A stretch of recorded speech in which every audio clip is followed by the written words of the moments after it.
What's up everyone? I'm your female otaku and I'm here to review episode 2 of Grimoire Zero.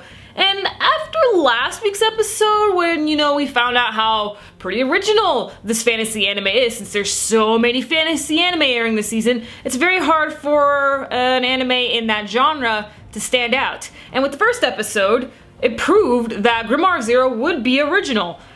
But then this episode came and I'm still like, ooh, this is very standard. Okay, I'm not gonna lie, I did expect something like this. I did expect an episodic format where it's really more about the journey and not the destination. One of those types of anime. However, with the first, I guess you could say, journey or something like that, where the characters roll around this town and stuff, and they bicker, they find out something, like that's a revelation or something like that, and then they move along their merry way to the next town.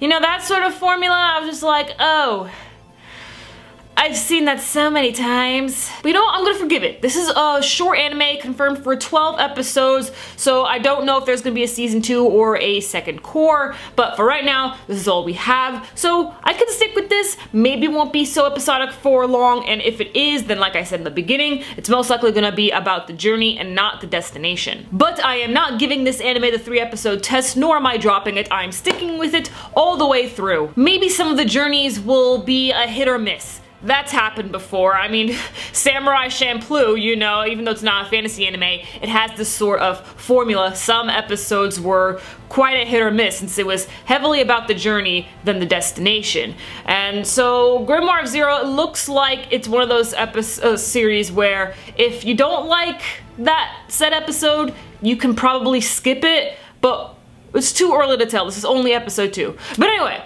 enough about the formula. Let's talk about exactly what happened in this episode. So the characters wander along over to a town that's pretty famous for witch hunting, and they actually burned a very famous witch, Serena, at the stake, and she was blamed for causing a plague. But turns out she was actually trying to save the town from this plague. But there's also even a little more information behind that, because we find out that this granny who lost her ring, you see, I had a feeling that she was a witch because she said that she lost her ring, and I'm just like, okay, wait, Zero said that that ring has some magic power to it, so most likely this woman's a witch, and turns out she is. Serena gave the granny the ring for Granny to give it to her husband. It seems like her husband's deceased right now, but the granny still has the ring, likes to keep it with her, and she was devastated when she saw Serena, burned at the stake. There's a lot of misunderstanding when it comes to the townspeople and witches, because like I said last week,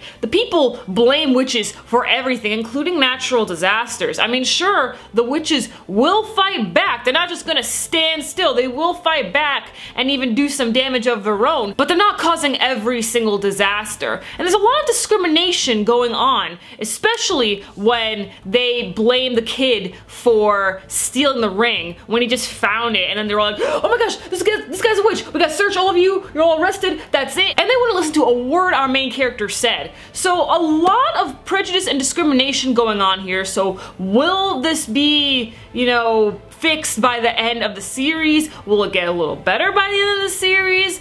Don't really know. But at the end, the granny was able to help our main characters to escape, and now they're moving on to the next town, where they'll probably land into some trouble, learn something new, and move along their merry way. Maybe pick up a new character or two, not too sure. But on the poster of the series, the poster art and stuff, there seems to be a couple more characters that we still have yet to meet, and we also have that opening as well, so that will more characters to join the main cast. And speaking of the opening, I was very disappointed with the opening because it was very, very average and typical, something that you see in a shonen, there are plenty of shonen anime that have great openings, but this one is like the basic of shonen anime openings. Like, we have a very average song and very standard visuals, with people just looking out into the scenery. You just have, panning one character after the next. And nothing really special, nothing really that, symbolizes anything or foreshadows anything.